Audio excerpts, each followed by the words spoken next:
Comienza el cuarto de atrás.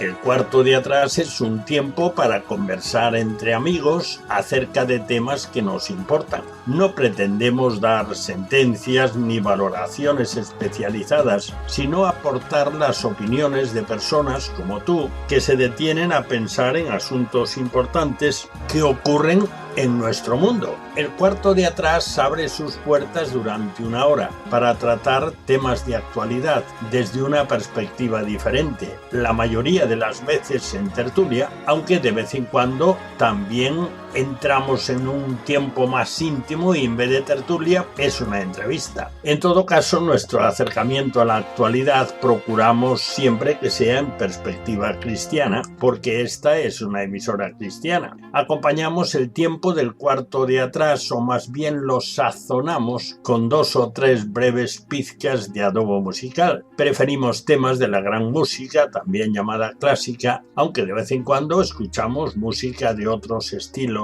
y épocas, pero música que agrada escuchar, que motiva, que estimula, ya lo verás. En nuestra tertulia no tratamos de política ni de deportes, porque ya se abordan extensamente en el resto de las tertulias e informativos de todo tipo. Tampoco lo hacemos sobre la vida social de los famosos, aunque citemos a alguna persona tratando de un tema o de una noticia.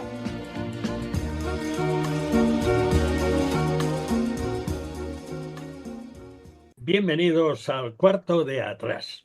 Abrimos nuestras puertas, como cada semana, para comenzar nuestra tertulia. Hoy hablaremos acerca de un tema de la forma más amplia que podamos. El tema es la influencia de la Biblia en el mundo. Y antes de hablar de ello, como es natural, pues te decimos quiénes estamos aquí para hablar del tema. Así que en nuestra mesa tiene sentados ya a los siguientes tertulianos. Camilo Esperón, que entró primero en la tertulia del cuarto de atrás. Esta noche no fue el primero, pero bueno, bien, puntualito. Bienvenido, Camilo. Hola, buenas noches. Flor Sánchez, nuestra profe, que ahora está con otra clase de aula. Bienvenida, Flor. Hola, buenas noches. Lourdes Díaz, que en el tema que nos ocupa también tiene su buena experiencia y en radio también, así que nos viene muy bien su presencia. Bienvenida, Lourdes. Hola, buenas noches. Y tenemos también a Tomás Acuña, él entra una vez al mes. No sabemos por dónde anda, pero sabemos que está aquí con nosotros. Bienvenido, Tomás. Cerca. Pues muchas gracias, bien hallados. No, pensábamos tener con nosotros a Pedro Crenes, pero Pedro está en Panamá, que ha recibido un Premio Nacional de Literatura, ya sabéis que él es escritor, y ha ido allá para recogerlo, así que contamos tenerlo quizá para la semana que viene. Vamos a ver. Bueno, pues entonces vamos ya adelante y ya sabéis que antes de empezar a hablar tenemos que empezar a escuchar, porque el aperitivo del cuarto de atrás son siempre las pizcas de adobo musical. Así que vamos a por ellas. Hoy serán de un autor que creo que alguna vez ya ha estado aquí con nosotros, Johannes Brahms, uno de los mejores compositores del siglo XIX y de la época del romanticismo. Brahms, cuando era un adolescente, ya era un músico consumado y utilizaba su capacidad musical para ganar dinero en las posadas locales, en los burdeles, en los muelles, para ayudar a su familia que andaba bastante ajustadita. En 1868 logró fama en toda Europa por el estreno de su Requiem alemán. Un famoso director, Hans von Bülow, acuñó una frase, las 3 Bs. Era un director de orquesta importante, y en esas 3 Bs él dice que Bach, Beethoven y Brahms son los 3 mayores compositores de la historia. Es su opinión. Hemos seleccionado 3 fragmentos del cuarto movimiento del Requiem alemán, de Brahms interpretados por la orquesta y coro de la Filarmónica de Viena. Hace falta explicar que están dirigidos por Bernard Haitink. Hace falta explicar que esta obra recibe el nombre de Requiem, es decir, pedir por. En este caso, Requiem se le llama a las misas de muertos en la Iglesia Católica, las misas, los funerales, es pedir por los que han muerto o pedir la intercesión de otros por ellos, pero el Requiem alemán no tiene nada que ver con eso. El Requiem alemán surge en el ámbito ya de un país en el cual la reforma protestante ha tenido una gran influencia y no es el típico requiem, sino que es una serie de temas cantados, es todo para coral, de seguridad, de confianza, de esperanza cristiana, tal como nos habla la Biblia, sin intervenir a favor de los que ya han muerto, porque eso no viene en la Biblia. Y vamos ya con la primera pizca de adobo musical. Se trata del versículo 1 del Salmo 84, que dice: «Cuán amables son tus moradas, oh Yahvé de los ejércitos». Escuchemos al coro y orquesta de la Filarmónica de Viena, dirigidos en este fragmento del llamado Requiem alemán de Brahms, dirigidos por Bernard Haitink. Lo escuchamos.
Bien, pues después de escuchar al coro y orquesta nada menos que de la Filarmónica de Viena, o sea que de lo mejor del mundo, pues vamos ya con el tema de nuestra tertulia de hoy. El tema que hemos escogido es la influencia de la Biblia en el mundo en la actualidad, los llamados cinturones bíblicos en diversos países. Yo voy a hacer sencillamente una especie de prólogo general. Primero fue la Reforma Protestante del siglo XVI. Ahora iglesias nacionales. Todo esto en el centro y norte de Europa. Suecia, Noruega, Dinamarca, Holanda, Alemania, Estados Unidos. Hubo ese movimiento que cambió completamente la vida en esos países. Cambió lo cultural, cambió lo industrial, cambió lo tecnológico y cambió la forma de vivir la sociedad. Y esto todavía es patente. Pero estos cinturones bíblicos se refieren a nuevos movimientos de cambio en esos países, especialmente en esos países que he mencionado: Suecia, Noruega, Dinamarca, Holanda, Alemania, Estados Unidos. Y hay por lo menos las cosas que se citan en las informaciones que tenemos, En primer lugar, un movimiento de avivamiento personal continuo, persona a persona, en torno a la Biblia. Otro aspecto que hay es la separación de las iglesias tradicionales, de las iglesias nacionales, iglesias que son del movimiento reformado del siglo XVI. Evangelización, actividad misionera, transformación moral, que en este momento es de manera particular un rechazo al aborto y a todo lo LGTB. Y, inevitablemente, hay influencia en todos los aspectos de la vida, incluso la política. Bueno, estos serían los capítulos, pero ahora tenemos que entrarle a los capítulos.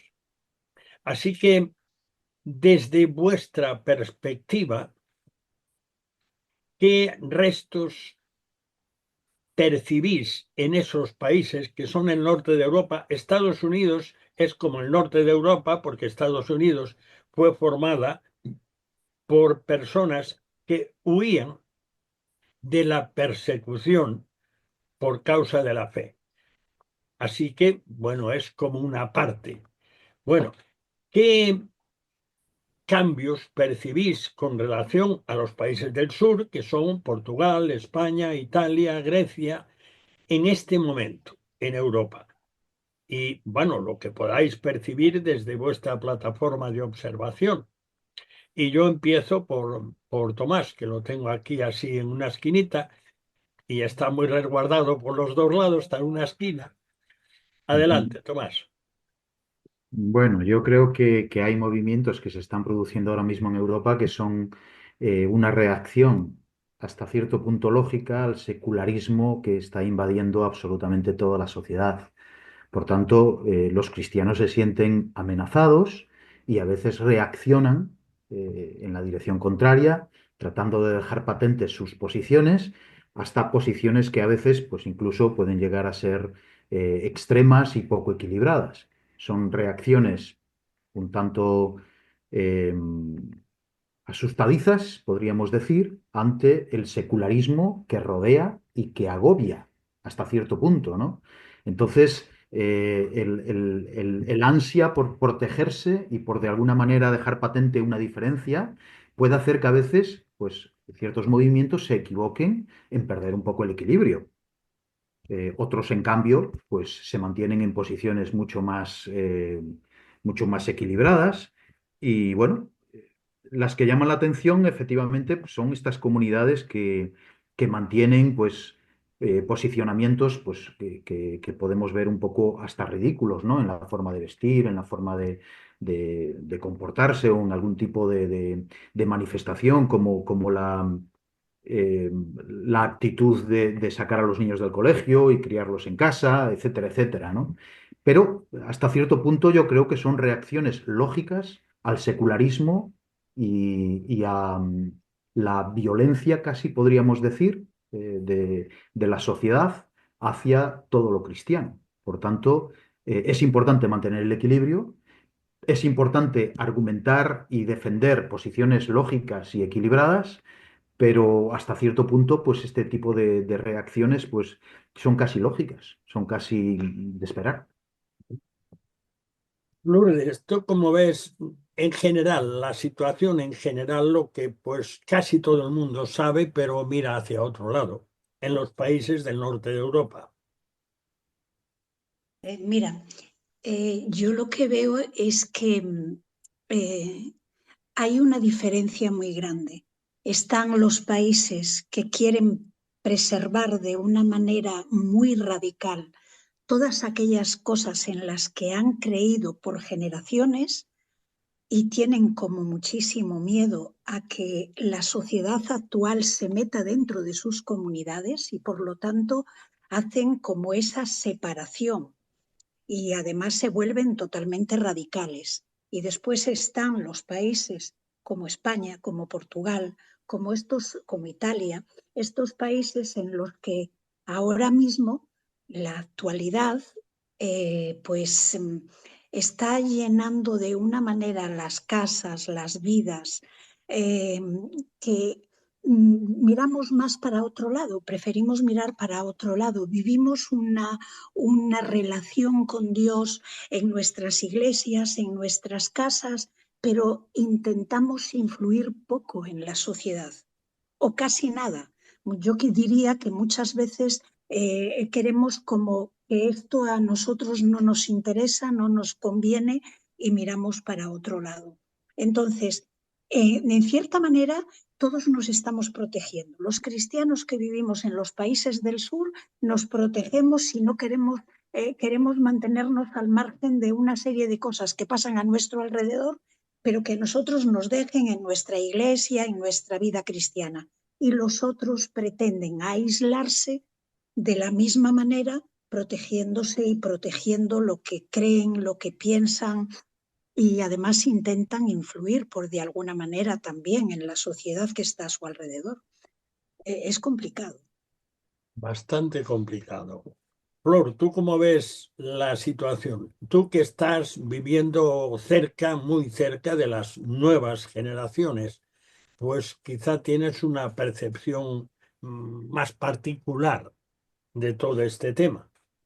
Bueno, pues yo en realidad, en parte, bueno, en parte no, estoy totalmente de acuerdo con Lourdes y con Tomás en que es como una radicalización, pero también es como cuando una cosa se pasa de castaño oscuro y se llega a un extremo, se tiende a ir al otro extremo de la balanza, ¿no? Entonces lo que se ve ahí y sobre todo yo, bueno, tenía desconocimiento, pero estuve viendo todo lo que nos enviaste y reflexionando sobre este tema y veo que es eso, que nos vamos al otro punto.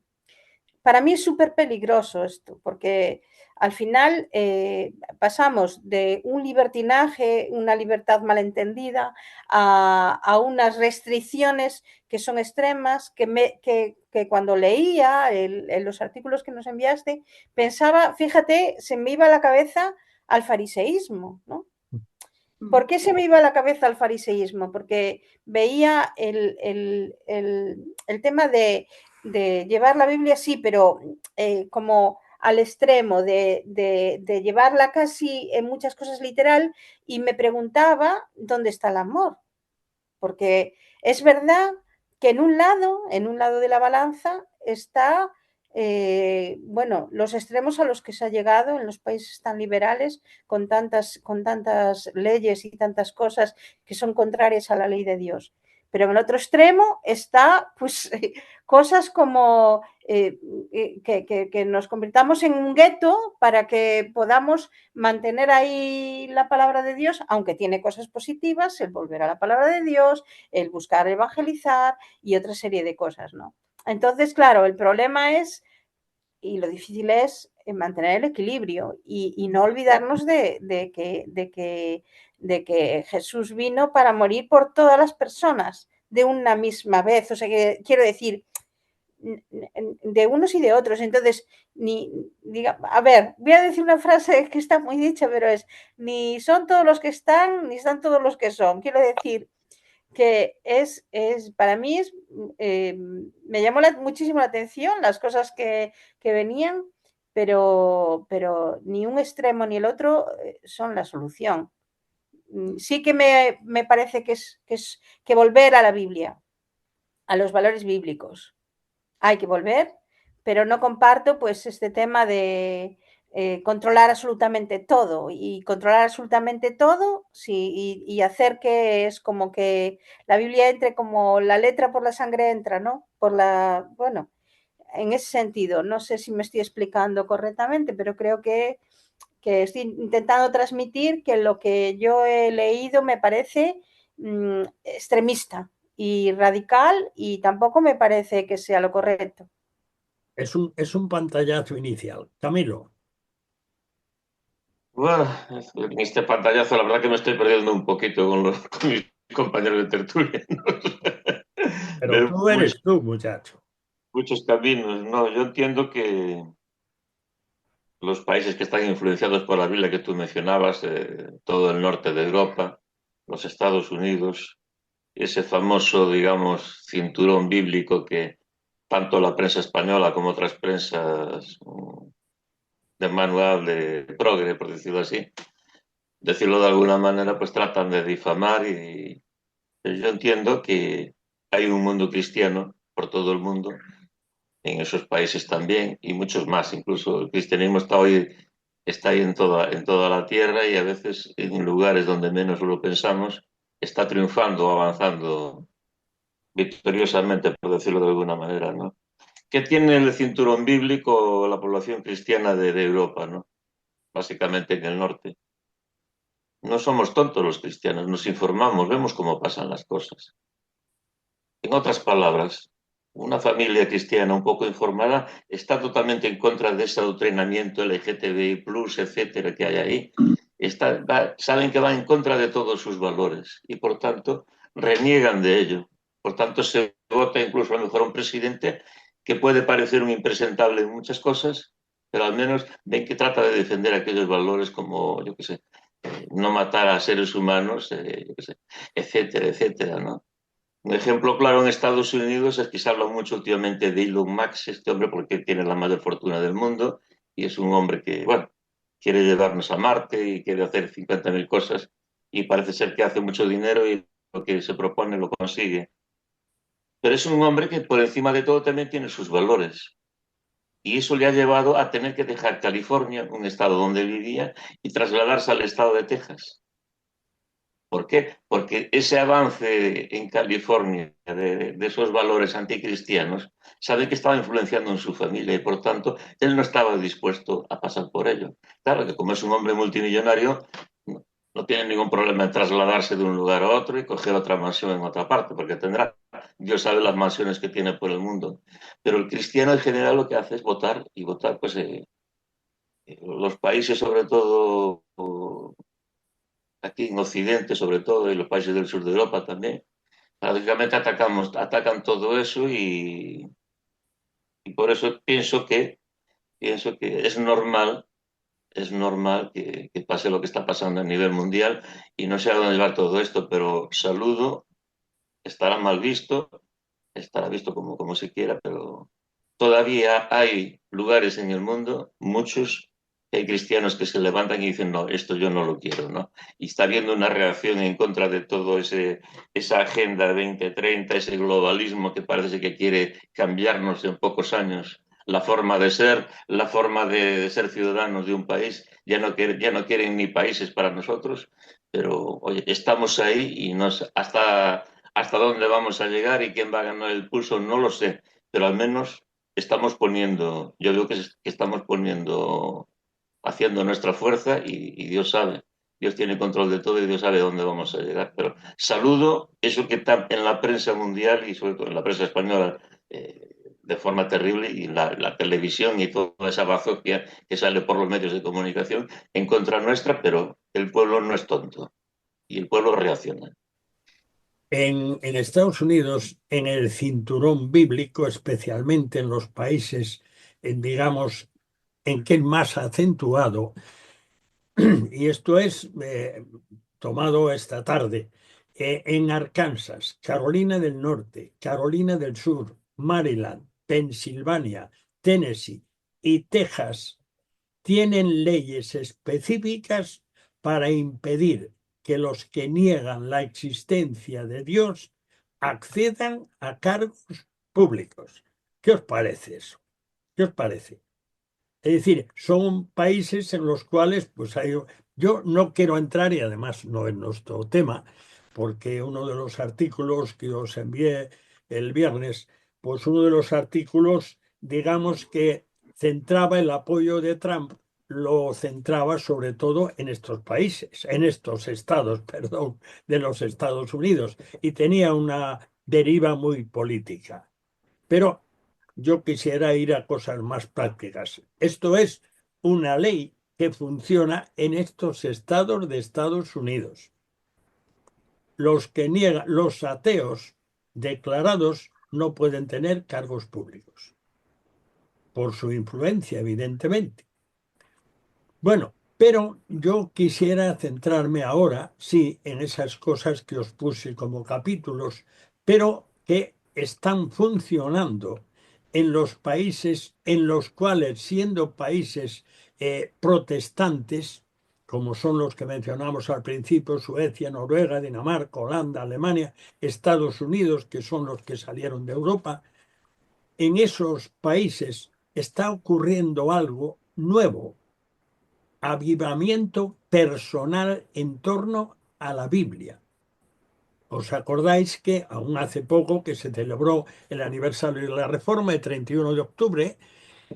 ¿Os acordáis que el gran grito de la Reforma fue sola escritura?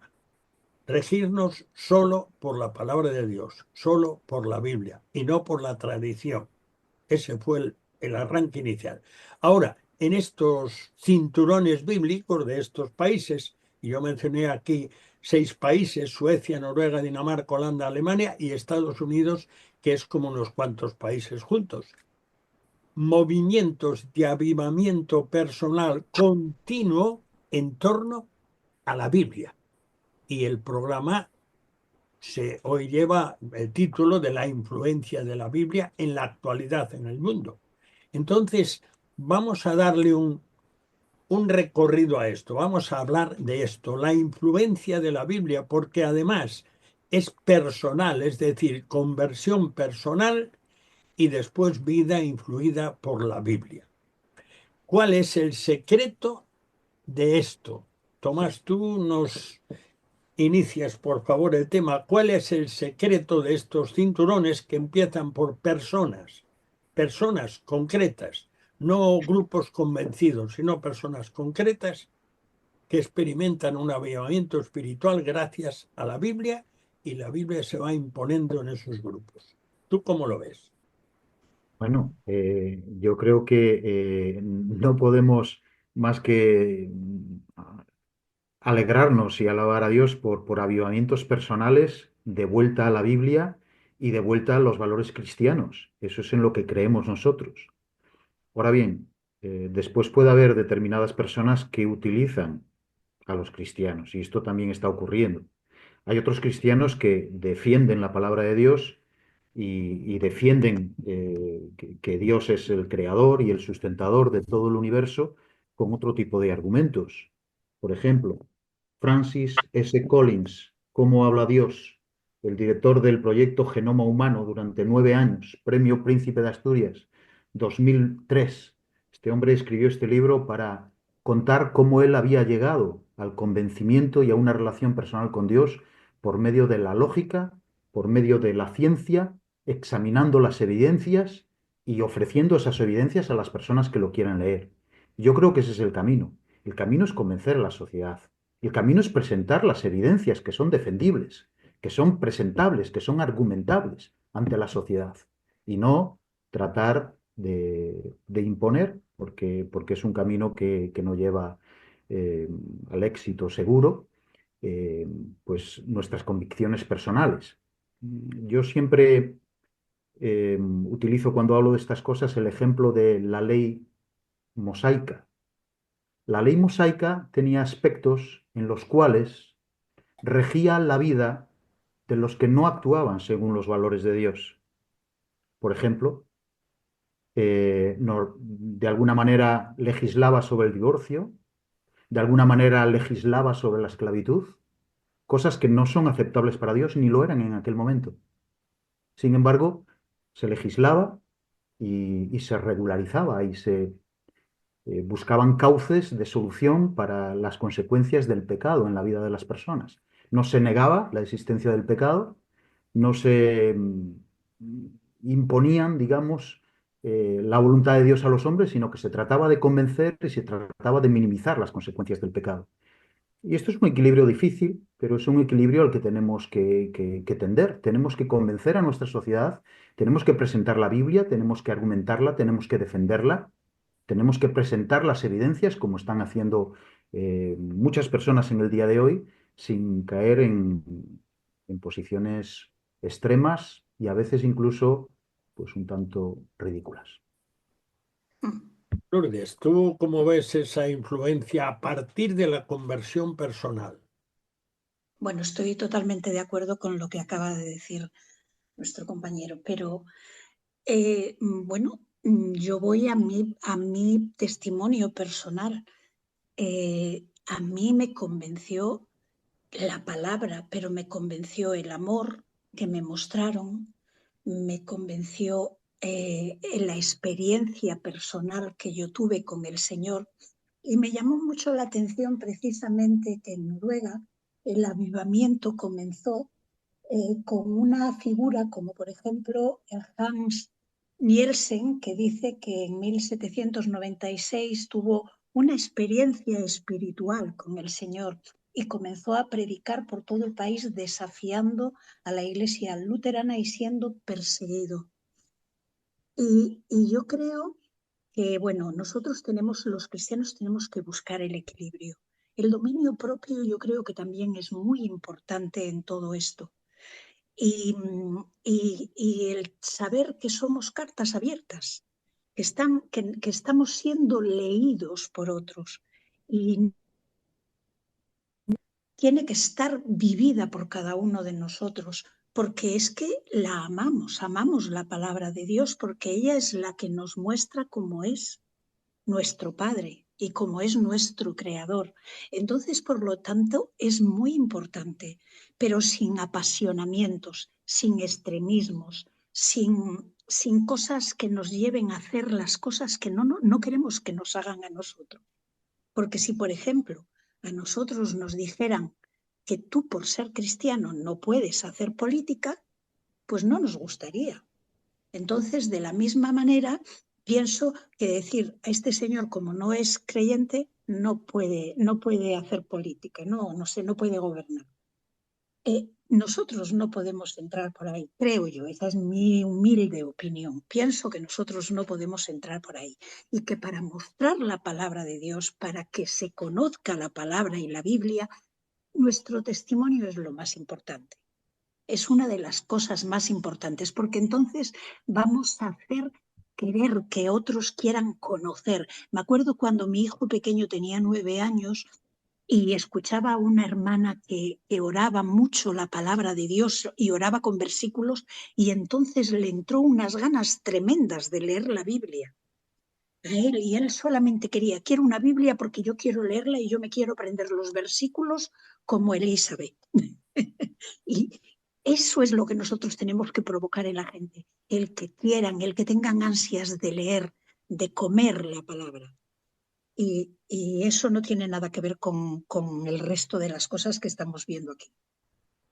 Hacemos un alto en el cuarto de atrás porque ya nos hemos pasado del Ecuador, pero de todas formas estamos aquí para ofrecerte la segunda pizca de globo musical. Se trata del segundo fragmento del cuarto movimiento del Requiem alemán de Brahms, interpretado por el coro y orquesta de la Filarmónica de Viena, dirigidos por Bernhard Haitink, que cantan en alemán.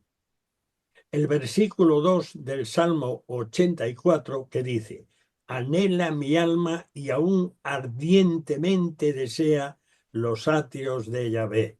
Mi corazón y mi carne cantan al Dios vivo. Escuchemos este tema.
en nuestro tema, en esta historia de la influencia de la Biblia, hay algunas cosas muy, muy, muy interesantes.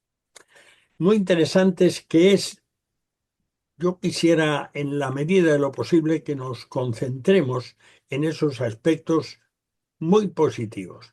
En primer lugar, que los avivamientos empezaron siempre con una persona o dos personas, personas que hay conversión personal, un evangelio centrado en la gracia de Dios, dice en Suiza, y la conversión personal. Y un poco más abajo dice un fuerte énfasis en el despertar personal y la vida moral, lo que resultó en un rechazo de los vicios y un compromiso con una vida piadosa. Se enfocaban, está hablando del avivamiento en Suecia, se enfocaban en la lectura de la Biblia y los escritos cristianos, en oposición a la práctica formal de la religión en las iglesias estatales, iglesias reformadas, nacidas de la reforma del siglo XVI. En Noruega, la necesidad de una fe personal viva y la responsabilidad moral. Dice, este movimiento influyó profundamente en la sociedad noruega. Gran énfasis en la rectitud personal. Y así es el caso general. Y en Holanda habla, las comunidades del cinturón bíblico se oponen a las prácticas liberales de la sociedad holandesa dominante, como la eutanasia, derechos de los homosexuales, aborto, prostitución, pornografía y también mayor fertilidad, preferencia por familias numerosas. En este momento es importantísimo. En Alemania, dice se oponen al matrimonio entre personas del mismo sexo. Sin embargo, la Iglesia Evangélica Luterana aprobó resoluciones eclesiásticas independientemente de las opiniones dentro de esas parroquias.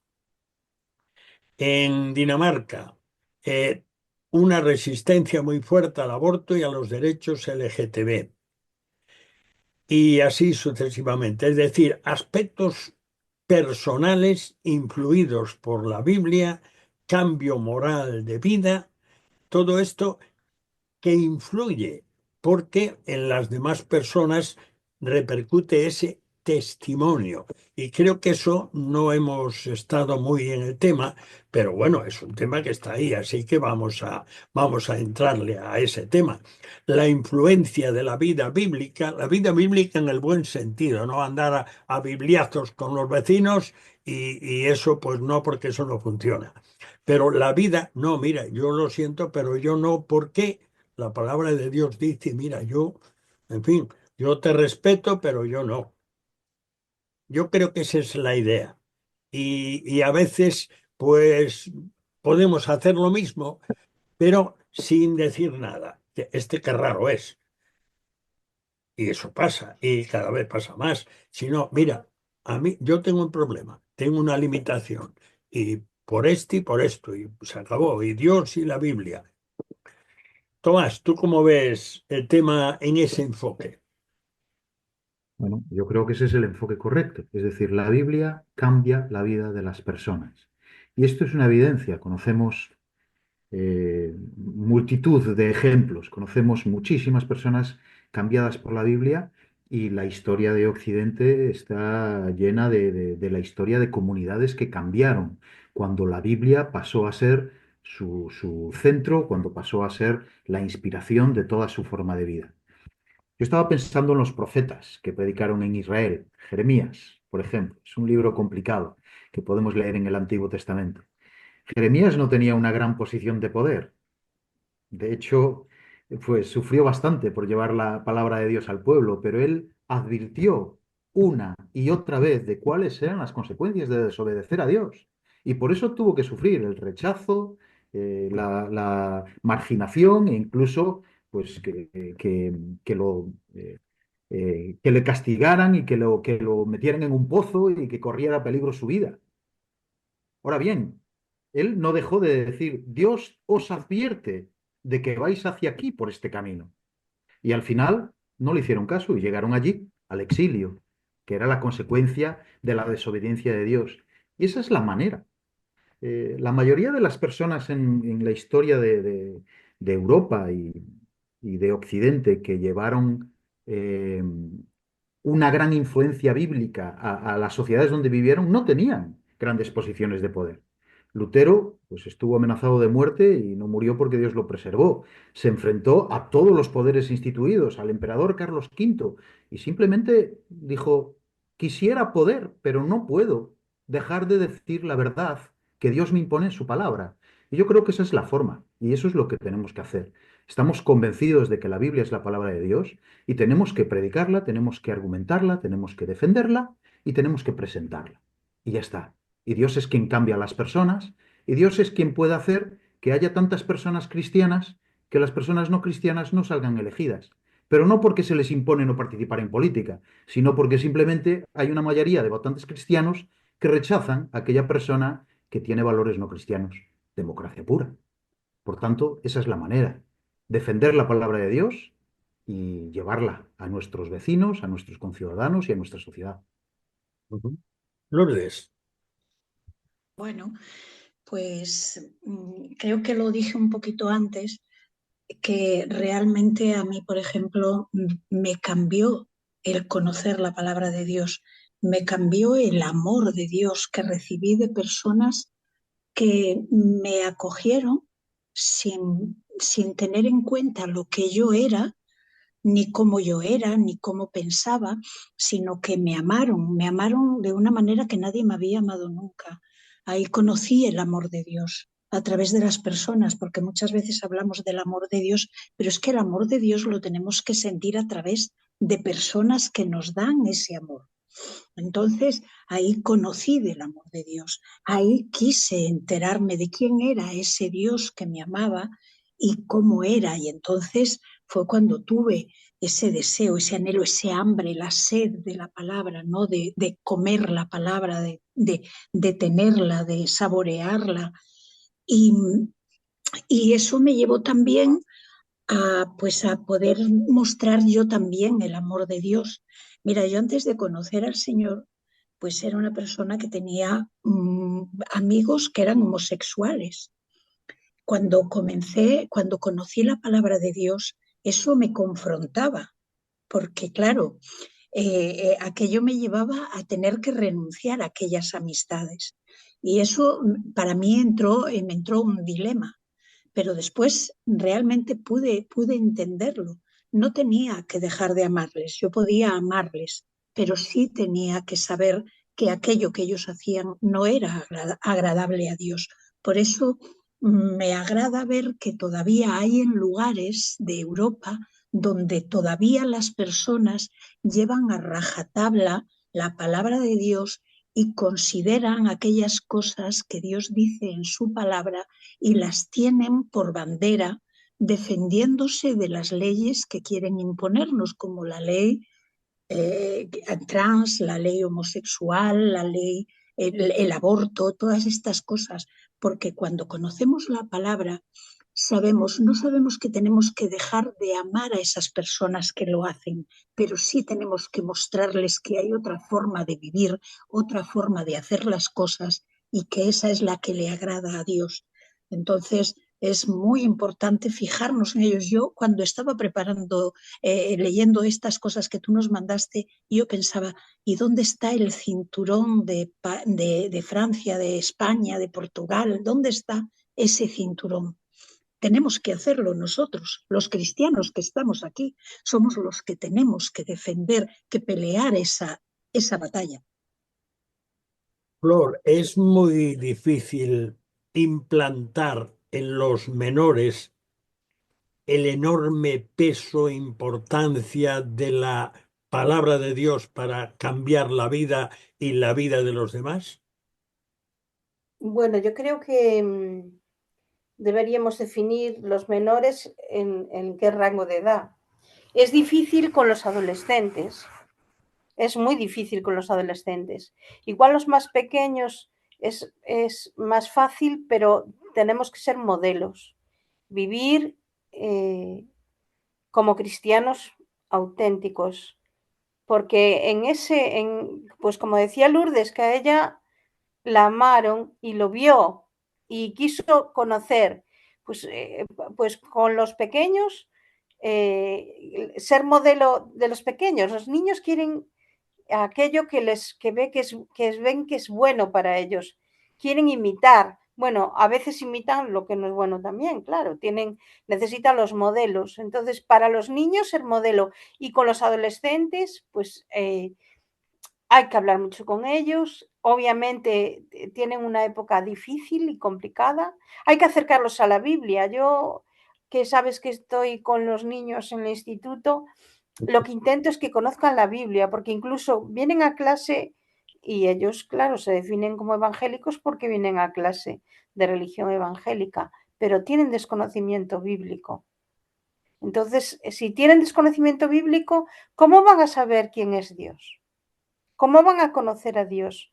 Pues habrá que hablarles e intentar mostrar el amor de Dios y cómo se manifiesta el amor de Dios en tu vida para que ellos lo vean, porque están en un mundo muy difícil, muy complicado, con muchas presiones de todo tipo, de todo tipo. Es que cuando éramos nosotros jóvenes teníamos presiones, pero las que hay ahora, yo creo, y las que tienen ellos, está mucho más difícil. Así que tenemos que aferrarnos a, a la Biblia, tenemos que aferrarnos a Dios, tenemos que orar mucho por nuestras juventudes. Así es. Camilo, ahora te suelto. Hala, venga. ¿Y por dónde me suelta usted? Tú aprovechate.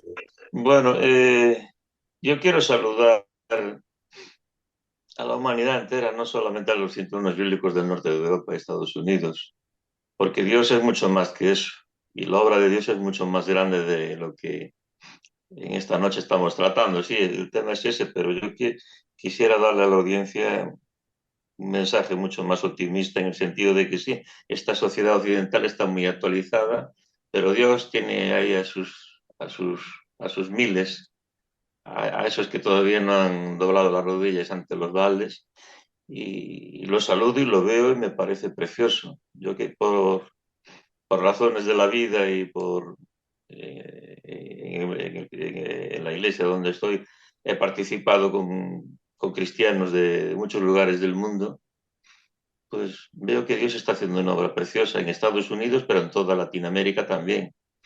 Aquí en Europa e incluso en el sur de Europa. Y, me estaba acordando yo de una ocasión en una convención en Salamanca que estaba con jóvenes holandeses que junto con los suecos, cuando yo cuando estaba en la época de Franco, porque me tocó estudiar el bachiller en época franquista, nos pintaban que éramos la reserva espiritual de Europa y los del norte estaban todos perdidos, ¿no? Y cuando yo estaba, yo qué sé, ahí en la Plaza Mayor y charlando con muchísimos jóvenes y con estudiantes españoles también, y decía, caramba, y estos aquí están diciendo esto y lo otro, y dejémonos de Felipe II y de la leyenda negra, tal, somos cristianos y estamos aquí proclamando el Evangelio, ¿no? Y qué maravilla, ¿no? Y hoy está pasando también en toda África. Sin ir más lejos, aquí en Marruecos, aquí en Argelia, está habiendo unos avivamientos preciosos. En el Irán de los ayatolás, que solamente estamos viendo que quieren acabar con Israel, mandar misiles y se acabar con... Dentro del Irán hay una oposición grande al régimen y sobre todo hay un cristianismo precioso. Yo miraba el otro día una grabación que habían hecho un grupo de jóvenes en un bautismo, que como tienen que hacerlo medio en secreto, era una casa grande, con un terreno grande y una buena piscina. Y allí estaban bautizando 600 de jóvenes. El otro día con egipcios, cóptos y exactamente lo mismo. En Indonesia, en la India, en China, en Corea, incluso en la Corea del Norte de ese dictador tan terrible, está floreciendo allí el Evangelio. Por tanto, es Dios quien hace la obra. Me parece una obra maravillosa porque es el que tiene que hacerla. Tú hablabas aquí, Tomás, de Jeremías.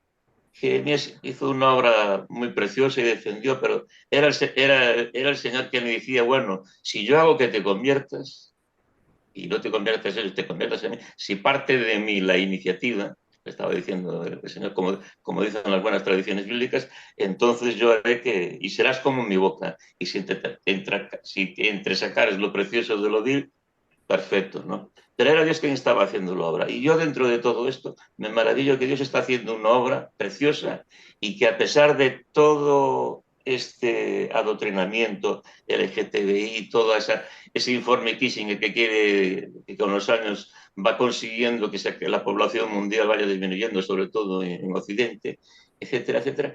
Dios maravillosamente está haciendo su obra y me atrevo a decir que nunca ha habido un cristianismo tan vivo en la humanidad como hoy en día, a pesar de todo el panorama que tenemos ahí. La verdad es que al final yo estoy de acuerdo contigo, aunque entrábamos de otra manera, pero estoy de acuerdo. Estoy de acuerdo porque a veces nos miramos a la hebilla del cinturoncito nuestro y decimos, ay, qué poquitos somos, la gente no escucha, no hace caso, no quiere saber, no me hables de eso. Pero la verdad es que ha habido un crecimiento grande en el mundo en los últimos años de creyentes en Cristo. Y de forma particular en Asia, en Oceanía y sobre todo en África. Así que por lo tanto hagamos nuestra parte, pero gloria a Dios por lo que hay. Tenemos que cerrar la puerta del cuarto de atrás porque el tiempo ha pasado ya. Damos gracias a Camilo, a Flor, a Lourdes, a Tomás por estar hoy en el cuarto de atrás y porque la influencia de la palabra de Dios a lo largo de los siglos ha sido extraordinaria a pesar de ser el libro más perseguido que ha existido nunca. Antes de cerrar la puerta, te ofrecemos la tercera pizca de adobo musical. Se trata del tercer fragmento del cuarto movimiento del llamado Requiem alemán de Brahms, interpretado por el coro y orquesta de la Filarmónica de Viena, dirigidos por Bernhard Haitink. Cantan, ya lo dije antes, en alemán, pero cantan muy bien. Coro y orquesta de la Filarmónica de Viena, nada menos. El versículo 4 del Salmo 84 que dice, bienaventurados los que habitan en tu casa, perpetuamente te alabarán. Qué grandioso es esto. Escuchemos.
Bueno, como una hora no da más que para 60 minutos, terminamos. Damos gracias a Dios por permitirnos salir al aire una vez más. El cuarto de atrás cierra de nuevo sus puertas hasta la próxima semana, si Dios quiere.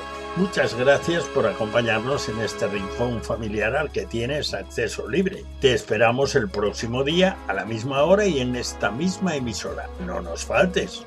Dios te bendiga. Te habló Daniel Baruja.